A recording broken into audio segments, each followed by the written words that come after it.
পরিকল্পনা নিয়ে ধারাবাহিকভাবে এগিয়ে চলেছেন এবং তার লক্ষ্য ক্রমশই অর্জিত হচ্ছে এবং আমরা দৃঢ়ভাবে প্রত্যাশা করি ত্রিপুরা আগামী কিছুদিনের মধ্যে, কয়েক বছরের মধ্যে সম্পূর্ণরূপে একটি মেডিকেল হাব হিসেবে গোটা দেশের মধ্যে পরিগণিত হবে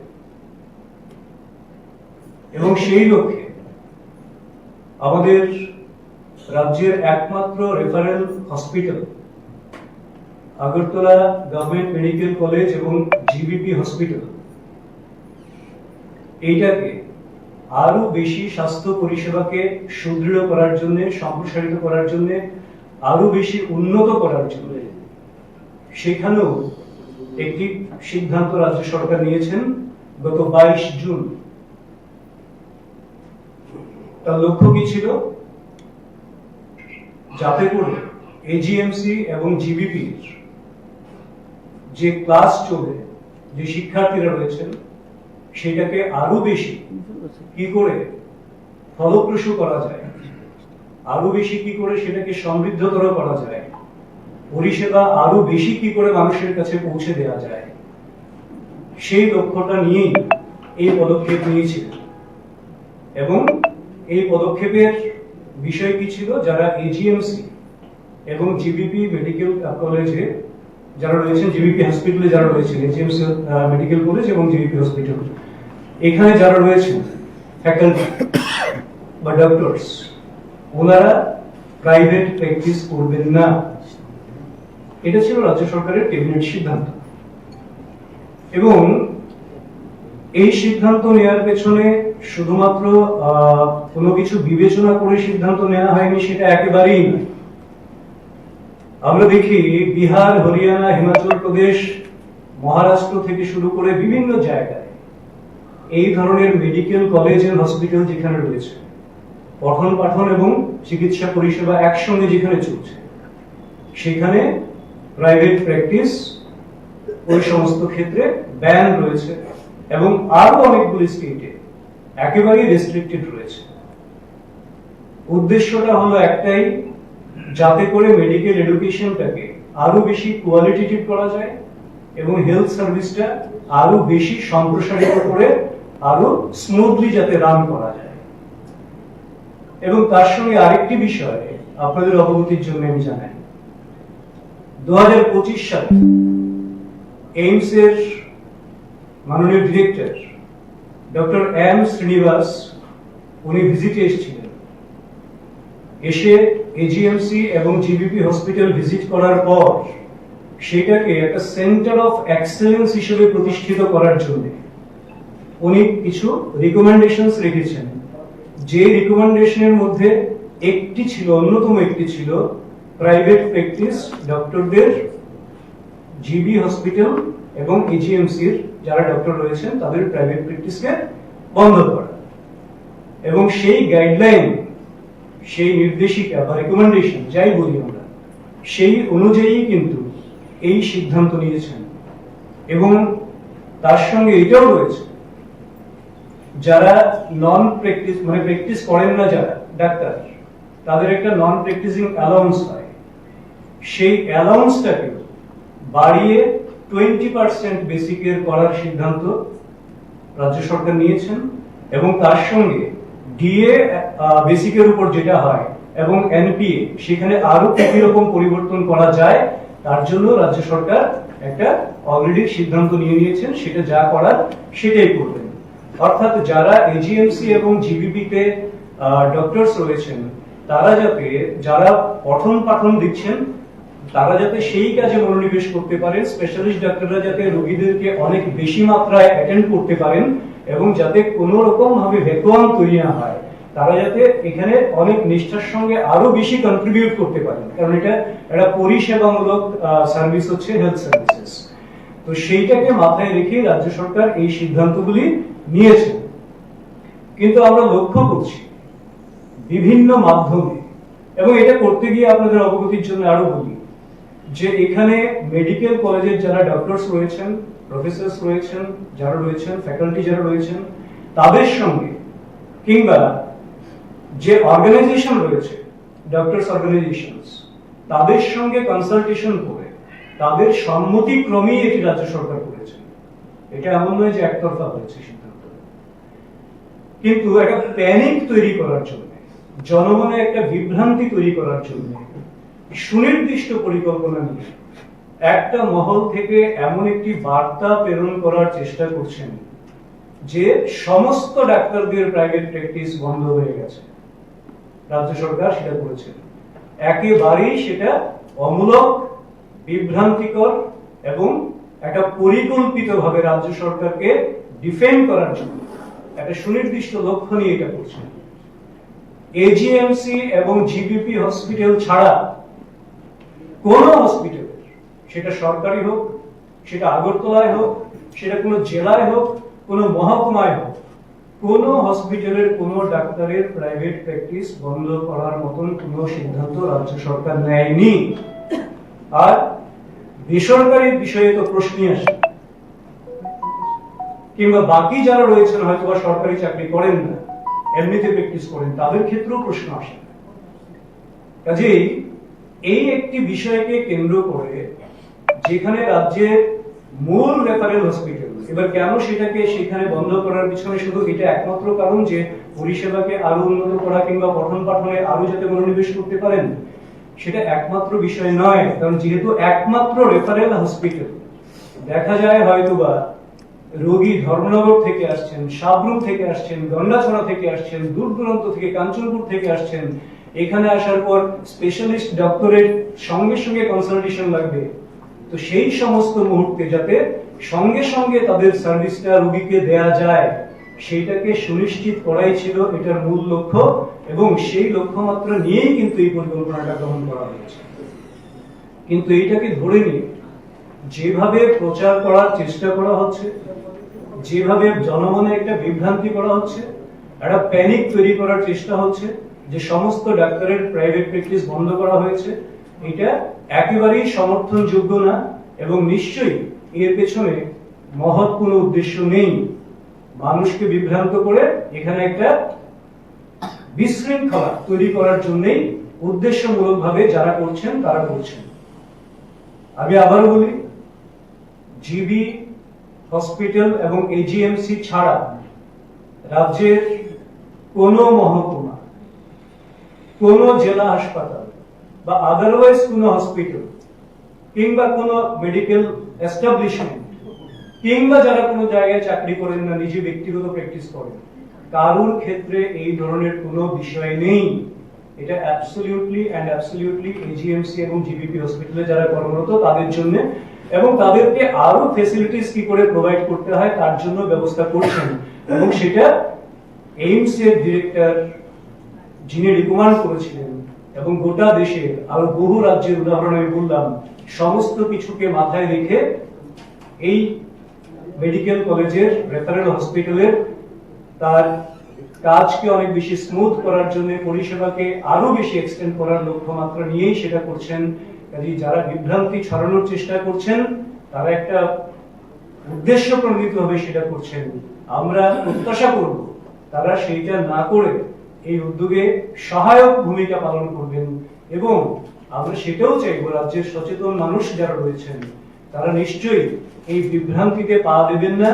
এবং যারা ডক্টরস ফ্রেটার্নিটির যারা রয়েছেন, আজকের দিনে আপনাদের শুভেচ্ছা যেমন জানালাম, আপনাদের আবেদনও রাখছি আমরা, আপনারা সমাজের কল্যাণের জন্য, রোগীর কল্যাণের জন্য, রাজ্যের স্বাস্থ্য পরিষেবার উন্নতির জন্য যেভাবে আপনারা আপনাদের যোগদান রেখে চলেছেন, আমরা আশা করি আপনাদের সেই যোগদান, সেই সহযোগিতা আগামী দিনে ত্রিপুরা রাজ্যকে একটি মেডিকেল হাব হিসেবে তৈরি করতে সহায়ক ভূমিকা পালন করবে। এই কোটি কথা বলে আমি আমার বক্তব্য শেষ করছি। সবাইকে ধন্যবাদ, নমস্কার। শুরুতেও একটা প্রশ্ন হচ্ছে, আপনি যে ক্যাটাগরিক্যালি বলার চেষ্টা করেছেন যে একটা অংশ এইরকম প্রচার করছে যে শুধু জিবি নয় সর্বত্র। আমার ব্যক্তিগতভাবে এবং কোনো মিডিয়াতে এইরকমটা নজরে আসেনি, যেহেতু মিডিয়া ফ্রেটার্নিটি আমিও একটা অংশ, বরাবরই সব মিডিয়া খবর করেছে যে জিবির প্রাইভেট ডাক্তারদের প্রাইভেট প্র্যাকটিস বন্ধ। এবার প্রশ্ন হচ্ছে যে যেহেতু আগরতলা ছোট শহর এবং আগরতলার যারা জিবি হাসপাতালের যারা ডাক্তার, তাদের উপর বেশিরভাগ রোগী নির্ভরশীল, অন্যান্য হাসপাতালেও যায়, তবে জিবির উপর এটা আপনিও জানেন আমিও জানি।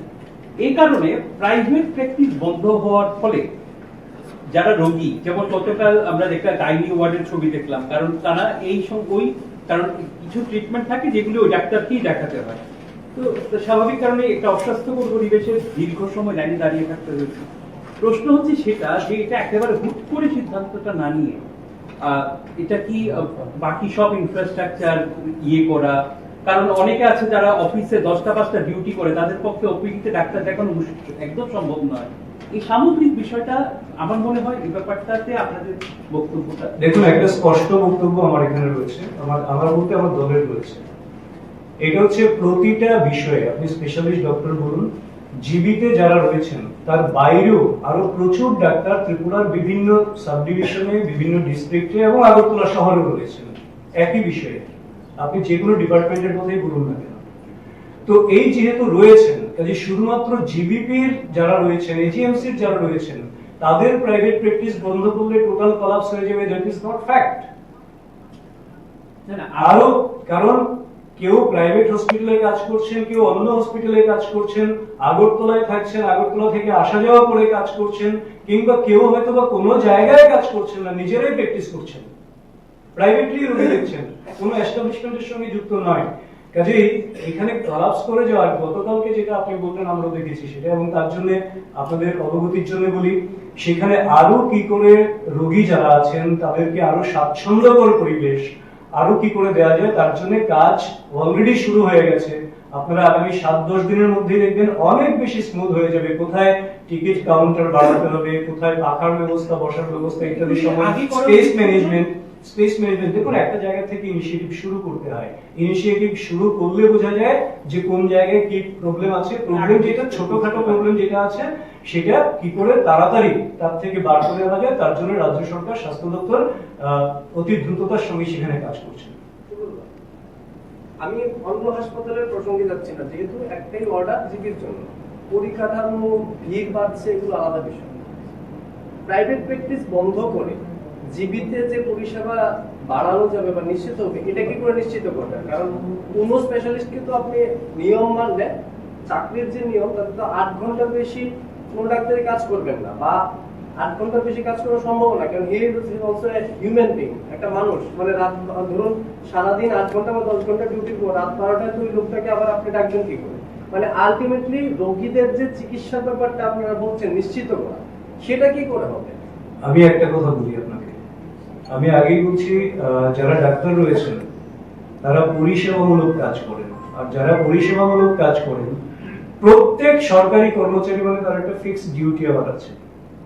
কিন্তু তার বাইরেও বিশেষ বিশেষ সার্ভিস যেগুলি, ইমার্জেন্সি সার্ভিস যেগুলি বলি, তার বাইরেও কিন্তু তারা তাদের সেই সার্ভিস রুলসেই তার বাইরেও তারা কন্ট্রিবিউট করেন। এবার তার জন্য এটা সম্ভব হবে, কারণ আপনি যে কোনো ডাক্তার, আপনি ডাক্তার ফ্রেটার্নিটি যারাই আছেন, তারা হয়তো 10টা-5টা কাজ করে বেরিয়ে এসেছেন। একটা ইমার্জেন্সি রোগী এলে 8টার সময় কল হলে তিনি আবার যান, 12টার সময় কল হলে তিনি আবার যান। হ্যাঁ, কেননা তারা নিজেরাও জানেন, তারা নিজেরাও সেই শপথটাই নিয়ে এসেছেন যে আমার সার্ভিসের জন্য আমি সব সময় প্রস্তুত থাকব। তো সেই দিকেই এটা সম্ভব। রাজ্য সরকার যে সিদ্ধান্তটা নিয়েছিল, ডাক্তারদের অনেক অ্যাসোসিয়েশন সংগঠন আছে, তাদের সঙ্গে কি আলোচনা সাপেক্ষ হয়েছে নাকি? সংগঠনগুলি কিন্তু স্বীকার করছে না যে আপনি বলছেন 8 ঘন্টার বাইরেও তারা আসবে, তারা যে আসবে এই কমিটমেন্টটা কি তারা দিয়েছিল? না, 8 ঘন্টার পর আসবে সেই কমিটমেন্টের বিষয়ে আমি বলছি না, কিন্তু আসে সেটা আমি বলছি, এটা আপনারাও জানেন। প্রথম বিষয়। দ্বিতীয় বিষয়, আমি আরেকটা কথা বলি আপনাদের, এটা কিন্তু 2005 সালে যখন এজিএমসি ফর্ম হয়, তৈরি হয়, তখনও কিন্তু সেখানে একদম স্পষ্টভাবে ছিল যে মেডিকেল এডুকেশনে যারা রয়েছেন, মানে কোয়ালিটি হেলথ সার্ভিস প্রোভাইড করার জন্য প্রাইভেট প্র্যাকটিস এটাকে বন্ধ করা হবে এজিএমসি হসপিটালে। 2005 সালেও ছিল, হ্যাঁ অপশনাল ছিল, কিন্তু এটাকে ম্যাটেরিয়ালাইজ করা হয়নি 2005 সাল থেকে। এখন ম্যাটেরিয়ালাইজ করা হচ্ছে, কারণ 2005 সাল থেকে যে সমস্যাটা ছিল, এখন সেই সমস্যাগুলি অনেকটা মিটেছে। তখন দেখা যেত হয়তো একটা স্পেশালিটি ব্লকে একজনই ডাক্তার আছেন, এখন 3 জন বা 4 জন রয়েছেন। কাজেই একজন ডাক্তার যদি থাকেন, তাহলে তিনি পড়াচ্ছেন, আবার তিনি হসপিটালেও দেখছেন, তিনি প্রাইভেট প্র্যাকটিসও করছেন, প্রত্যেকটার সঙ্গে একটা ব্যালেন্স, মানে এটা সরকারিভাবে এটা করা যায়নি তখন, যেহেতু সংখ্যাটা কম ছিল। এখন প্রত্যেকটা ডিপার্টমেন্টে 3জন 4জন করে করে স্পেশালিস্ট ডাক্তার রয়েছেন এবং ডাক্তারের রিক্রুটমেন্টও আরো বাড়ছে। কাজেই সেই ক্ষেত্রে আমার মনে হয় এটা ম্যাটেরিয়ালাইজ করার জন্য যে চেষ্টাটা করেছেন, তাতে করে রোগীরা, বিশেষ করে যারা মুমূর্ষু রোগী, যাদের খুব আশু, যাদের মেডিকেল স্পেশালিস্টের অ্যাড্রেস করা দরকার, তাহলে সেটা সুনিশ্চিত হবে। শুরুবাবু, আপনারা যে চিকিৎসকদের কথা বলছেন, সেই চিকিৎসকরা কিছুদিন আগে তারা বৈঠক করেছেন এবং একটি সাংবাদিক সম্মেলনও করেছেন। তারা সেখানে উষ্মা প্রকাশ করেছেন যে যেভাবে আচমকা তাদের উপর এই সিদ্ধান্তটা মানে থোপে দেওয়া হলো, সেটা নিয়ে তারা উষ্মা প্রকাশ করেছেন এবং তারা একটা কথা বলেছেন যেখানে স্বাস্থ্য অধিকর্তা থেকে শুরু করে অনেকের বিষয়ে তিনি তারা পুনরায় ইঙ্গিতে বলার চেষ্টা করেছেন, যেভাবে বলা হয়েছে যদি পছন্দ না হয় চাকরিটা ছেড়ে দিতে। তো তারা সেটা নিয়ে বিশেষভাবে উষ্মা প্রকাশ করেছেন যে এই ধরনের ঔদ্ধত্য কেন।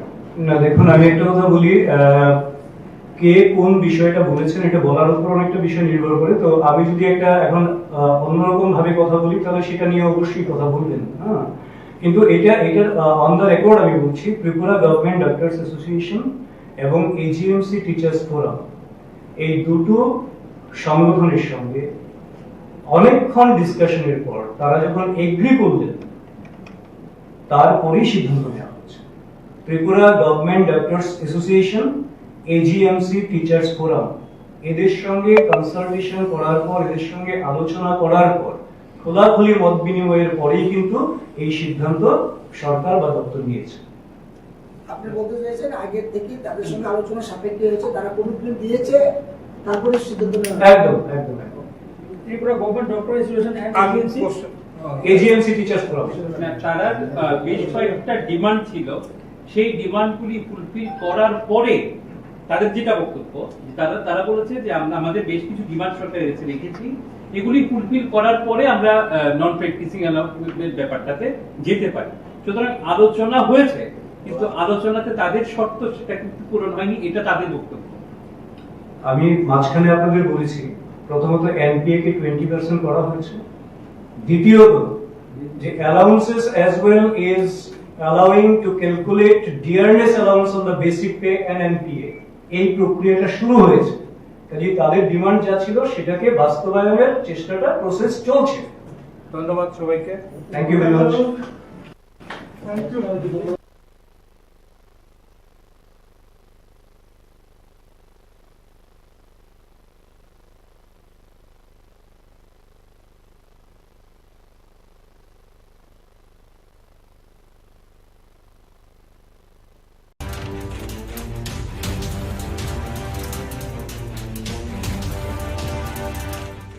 আপনারা দেখছেন নিউজ নাও, খবরের নতুন ভাষা।